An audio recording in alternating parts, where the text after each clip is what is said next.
En esta clase veremos algunos conceptos importantes de deformación y rigidez. Todos los cuerpos reales se deforman elástica o plásticamente bajo la aplicación de una carga. El análisis de la deflexión influye en las situaciones de diseño en muchas formas. Por ejemplo, un anillo de sujeción o anillo de retención debe ser suficientemente flexible para que se curve sin deformación permanente y se ensamble con otras partes. Además, debe ser suficientemente rígido para contener las partes ensambladas. En una transmisión, los engranes deben estar soportados por un eje rígido. Si este se flexiona demasiado, es decir, si es excesivamente flexible, los dientes no se acoplarán en forma adecuada y el resultado será un impacto excesivo, ruido, desgaste y por último se presentará una falla prematura. El sistema de suspensión de un automóvil debe diseñarse dentro de un intervalo estrecho para lograr una frecuencia de rebote óptima en todas las condiciones de carga del vehículo, pues el cuerpo humano solo se siente cómodo dentro de un intervalo limitado de frecuencias.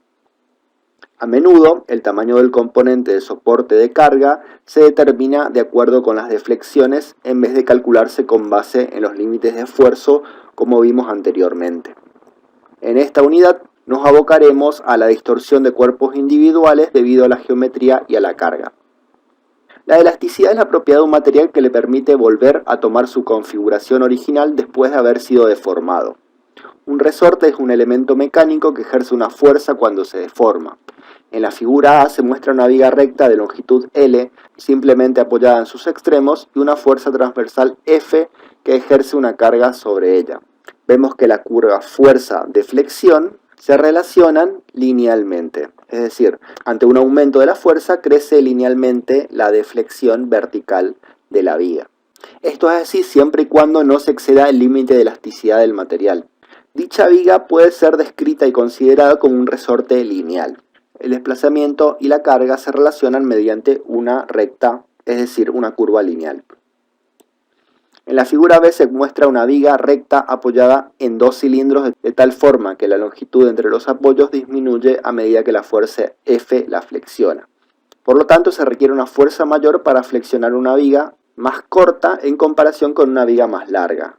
De aquí que entre más se flexione la viga, más rigidez adquiere. Por lo tanto, a medida que avanzamos con la deflexión, tenemos que aplicarle más fuerza. Por lo tanto, la fuerza no está relacionada linealmente con la deflexión, por lo que la viga se puede describir como un resorte rígido no lineal. En la figura C hay un disco redondo con forma de plato. La fuerza que se necesita para aplanar el disco al principio se incrementa y luego disminuye a medida que éste se aproxima a la configuración plana. Esto se puede ver en la figura C, en donde vemos que primero la fuerza se incrementa y luego disminuye a medida que avanzamos con la deflexión. Cualquier elemento mecánico con esta característica se llama resorte suave no lineal. En todos los casos, la fuerza es una función del desplazamiento o la deflexión. El valor de K depende del desplazamiento de I. Se calcula como la derivada de la fuerza con respecto al desplazamiento. Para el caso A del resorte lineal, el valor de K es una constante y vale cualquier fuerza para el desplazamiento relativo a esa fuerza. Veamos ahora los casos típicos de deformaciones para estados de carga. La extensión o contracción total de una barra uniforme en tensión o compresión pura está dada por la extensión o contracción delta es igual a la fuerza por la longitud de la barra dividido el área por el módulo de elasticidad. Se puede encontrar la relación de la fuerza sobre la deflexión para encontrar la constante del resorte equivalente para esta barra cargada axialmente. Por lo tanto, encontraremos el valor de K como el área por el módulo de elasticidad dividido la longitud. A mayor área y al mayor módulo de elasticidad, o sea la rigidez, y inversamente a la longitud, se consigue un factor de constante de resorte K más grande. Es decir, ese resorte será más duro a medida que incrementamos el área o el módulo de elasticidad y disminuimos la longitud. La deflexión angular de una barra circular uniforme sometida a un momento torsional T es θ igual al momento torsor por la longitud dividido el módulo de elasticidad cortante, G, y la inercia polar J, donde θ se expresa en radianes. También podemos encontrar una razón del resorte en torsión como el momento torsor dividido el ángulo θ que giró la barra igual a G por J dividido la longitud. Y esta podría considerarse como una constante de resorte en torsión. El problema de la flexión de vigas probablemente ocurre con más frecuencia que cualquier otro problema de carga en el diseño mecánico.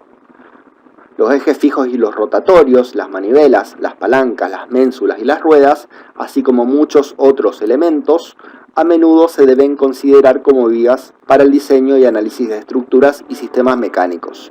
Aquí solo incluimos un repaso breve para establecer la nomenclatura y las convenciones que se utilizan en las clases siguientes.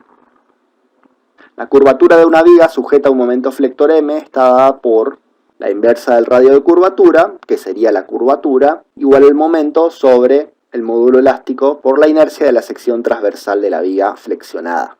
La pendiente de la viga en cualquier punto X es θ igual al diferencial de Y sobre el diferencial de la coordenada X. La coordenada X es la coordenada axial.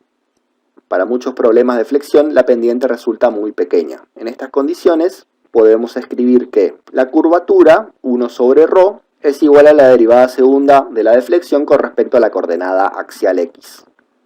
Trabajando esta expresión podemos encontrar la relación entre el momento M, la fuerza cortante B y la carga Q en función a la derivada de la deflexión con respecto a X segunda, tercera y cuarta derivada. Podemos graficar todas estas cuestiones en un esquema que se ve en la figura. En la figura A se ve entonces una viga con una sección dada y una carga distribuida W. El esfuerzo cortante B, que se obtiene de esta expresión, si pasamos E por I por la derivada tercera de I con respecto a la derivada de X, tiene esta forma. Un cortante positivo a la izquierda y hasta el centro y un cortante negativo hacia la derecha. El momento para esta carga va a ser positivo, con un valor máximo en el centro. La pendiente que me da la derivada de I con respecto a X tendrá esta forma. Y la deflexión, si resolvemos estas ecuaciones y encontramos el valor de I, tendrá esta otra forma. Existen muchos casos de carga simple y condiciones de frontera que han sido resueltos, es decir, ya han sido resueltas las ecuaciones que vimos anteriormente. Son casos típicos y sus resultados están disponibles en ábacos, tablas y gráficos. En la tabla siguiente se proporciona un número limitado de casos. Por ejemplo, una viga en voladizo y carga en un extremo. En todos estos casos ya está resuelto cómo calcular las reacciones, los momentos, los valores de desplazamiento vertical o deflexión I y el valor de la deflexión máxima. Esto de vuelta se obtuvo resolviendo las expresiones anteriormente dadas para deflexión, fuerza cortante, momento flector, etc. Tenemos otro caso en voladizo pero la carga es intermedia, un valor A del voladizo. Tenemos entonces el desplazamiento entre el punto A y el punto B. Aquí, entre el punto B y el punto C, toma otra expresión.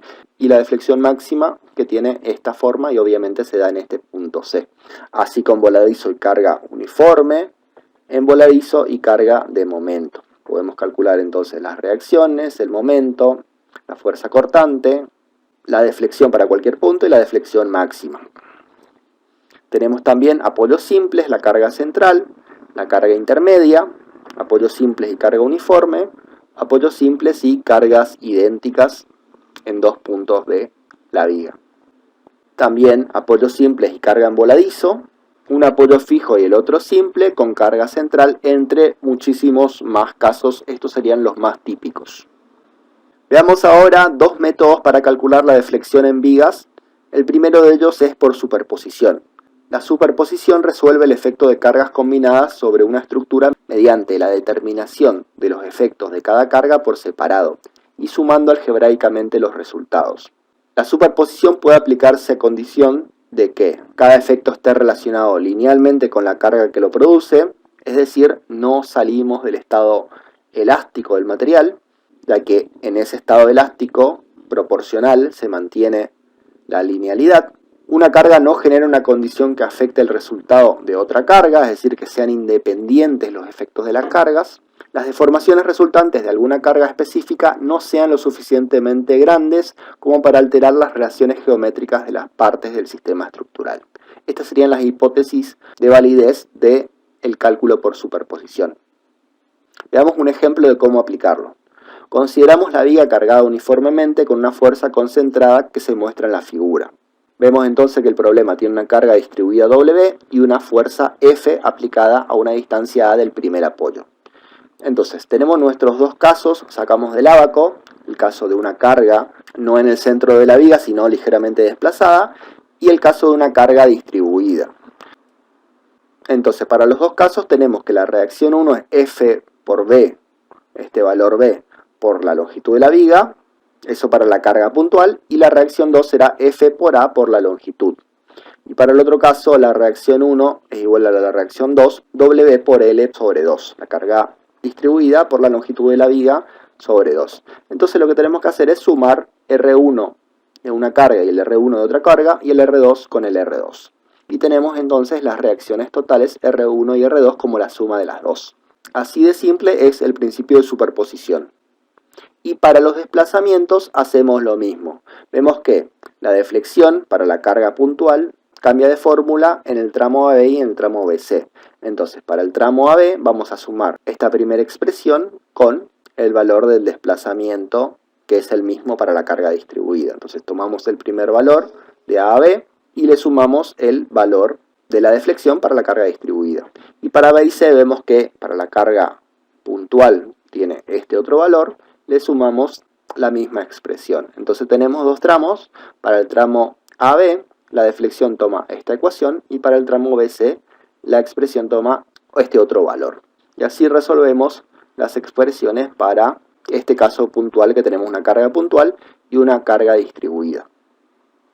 Un método muy inusual, poderoso y a menudo sorprendentemente simple para analizar la deflexión es posible mediante el teorema de Castigliano. Esta herramienta constituye una forma única de analizar deflexiones e incluso es útil para encontrar las reacciones de estructuras indeterminadas. El teorema de Castigliano estipula que cuando actúan fuerzas sobre sistemas elásticos sujetos a desplazamientos pequeños, el desplazamiento correspondiente a cualquier fuerza colineal con la fuerza es igual a la derivada parcial de la energía de deformación total con respecto a esa fuerza. Los términos fuerza y desplazamiento que se incluyen en el enunciado de Castigliano se interpretan ampliamente para aplicar de igual manera momentos y desplazamientos angulares. Es decir, que en Castigliano, cuando hablamos de fuerza, puede ser una fuerza particular o un momento, y el desplazamiento puede ser un desplazamiento lineal o un desplazamiento angular, una rotación. El teorema de Castigliano, escrito matemáticamente, es que el desplazamiento en el punto I es la derivada de la energía con respecto a la fuerza aplicada en el punto I. Lo mismo para el desplazamiento angular, θ en el punto I, es igual a la derivada de la energía de deformación U con respecto al momento en el punto I. Las energías para tensión y compresión, torsión y flexión de una fuerza, un momento torsor o un momento flector, se pueden ver en esta expresión. Resolviendo entonces estas integrales tenemos las energías. Podemos directamente integrarlas a estas expresiones para tener las expresiones de desplazamiento en el punto I, ángulo θi y desplazamiento en el punto I para tensión y compresión, torsión y flexión en cada caso. Entonces podemos directamente aplicar estas fórmulas para calcular los desplazamientos en cualquiera de estos estados de carga. El teorema de Castigliano, como dijimos, se usa para encontrar la deflexión en un punto. Lo particular es que podemos calcularlo aunque allí no actúe ninguna fuerza o momento en ese punto. El procedimiento es formular la ecuación de la energía de deformación total U, incluyendo la energía debido a la fuerza ficticia o momento Q, que actúa en el punto cuya deflexión se va a determinar. Esto en el caso que no tengamos fuerza o momento aplicado en el punto. Hay que encontrar una expresión para la deflexión deseada de I en la dirección de Q, tomando la derivada de la energía de deformación total con respecto a esa carga o momento Q. Como Q es una fuerza ficticia o momento ficticio, hay que resolver la expresión que se obtuvo en el paso anterior, haciendo Q igual a 0. De esta manera, el desplazamiento en el punto de aplicación de la fuerza ficticia Q es delta igual a la derivada de la energía con respecto a Q para Q igual a 0. Veamos cómo aplicar el teorema de Castigliano en un caso experimental típico. Tenemos este eje que tiene un diámetro determinado y luego en mitad de la longitud tiene un rebaje con otro diámetro determinado. La característica es que la inercia de la sección transversal I1 es la mitad de la inercia de la sección transversal más grande. Sería entonces inercia 1 y 2 veces la inercia 1 en esta otra sección más grande. Ese eje está empotrado en su extremo en C y tiene una fuerza F aplicada en el extremo. Queremos conocer entonces cuánto vale la deflexión en el punto A y en el punto B, donde se encuentra el rebaje y sería la mitad de la longitud. Entonces, para los momentos flectores tenemos que la derivada de la energía con respecto a la fuerza F aplicada en el punto va a ser la integral entre el punto x0 y el punto final, es decir, la longitud total del eje, de 1 sobre E por I, m por la derivada del momento con respecto a la fuerza F por diferencial de x. Esta es la expresión de la deflexión por Castigliano para un momento flector. El momento para cualquier x vale menos la fuerza aplicada por la distancia al punto. Ese momento, por supuesto, va a ser negativo porque la fuerza F está curvando hacia arriba, con la panza hacia arriba, a este eje. Entonces, como tenemos dos inercias distintas, la I1 y la I2, tenemos entonces 1 sobre E, sacamos fuera de la integral y tenemos dos integrales. 1 entre 0 y la mitad de la longitud con la inercia 1, el momento sería menos F por X, la derivada del momento con respecto a la fuerza sería directamente menos X, ya que F se va en esa derivada, por diferencial de X. Y luego tenemos entre L sobre 2 y L, el segundo tramo, 1 sobre la inercia, que sería 2 veces la inercia 1, esta de acá, y lo mismo, menos F por X el momento y la derivada del momento menos X. Si resolvemos esta expresión, nos queda que la deflexión en el punto A vale 1 sobre E, F por L al cubo sobre 24, la inercia 1, más 7 sobre 48, la fuerza por L al cubo sobre la inercia 1. Simplificando me queda 3 sobre 16, F por L al cubo sobre E por I. Y tenemos la expresión del desplazamiento del punto A verticalmente, es decir, en la dirección de la fuerza F. Fíjense que en el caso del punto B no tenemos una fuerza aplicada, por lo tanto tenemos que aplicar una fuerza ficticia Q. En el punto vamos a considerar que está aplicada verticalmente hacia abajo y X está expresado tal y como lo hacíamos anteriormente. La ecuación del momento es entre el punto A y el punto B, es decir, entre x0 y x igual a L sobre 2, en este tramo, el momento es menos la fuerza por X. A partir de este punto empieza a aplicar su momento, que implica la aplicación de la carga ficticia Q. En ese caso, el momento para el tramo L sobre 2 y L será menos F por X, la carga F por la distancia X, y eso hay que sumarle el momento de la carga Q, menos Q por este tramo del punto de aplicación al punto X que estemos tomando. Ese punto será entonces el valor de X menos este primer tramo que tenemos que restarle, L sobre 2. Tendremos este segundo momento menos la fuerza por esta distancia de B al punto X, que sería X menos L sobre 2. Para el primer tramo, la derivada del momento con respecto a la fuerza ficticia Q es 0.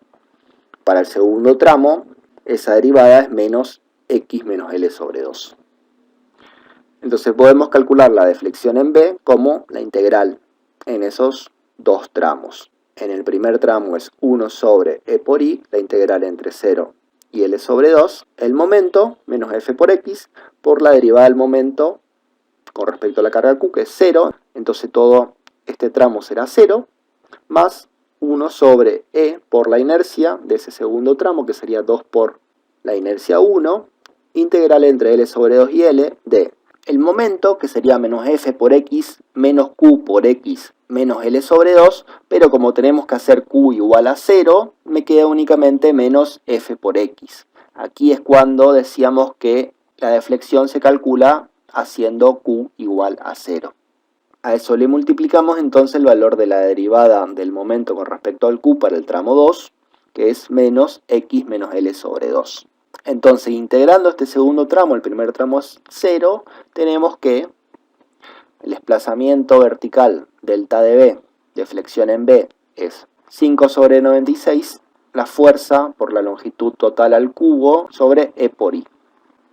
Veamos ahora un caso particular de compresión y de inestabilidad geométrica.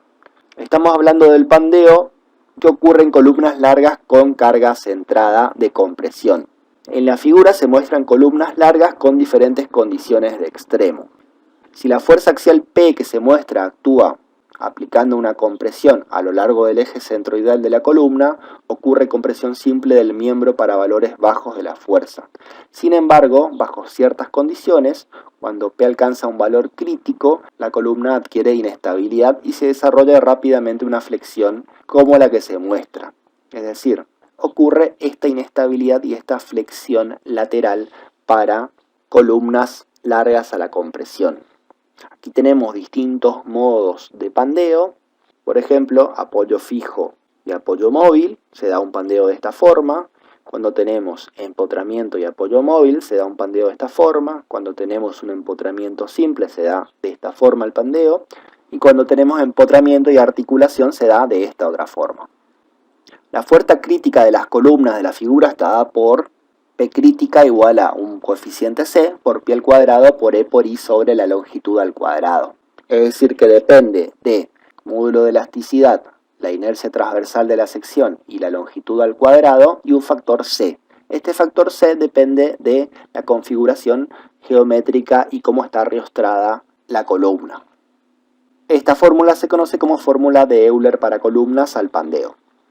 Tenemos distintas condiciones de extremo en las columnas, como vimos anteriormente, empotrado y libre. El valor de C vale 1/4, teóricamente. Un valor conservador y recomendado también es 1/4. Cuando tenemos extremos articulado, vale 1. Cuando tenemos empotrado y articulado, en este caso, el valor teórico vale 2, un valor conservador es 1 y un valor recomendado es 1.2. Cuando tenemos empotrado, el valor teórico es 4, valor conservador es 1 y un valor recomendado es 1.2. Entonces podemos calcular la carga crítica con todas estas expresiones. Cuando superamos la carga crítica teórica, la viga va a fallar por pandeo, es decir, va a tener esta inestabilidad producida por una inflexión debido al pandeo.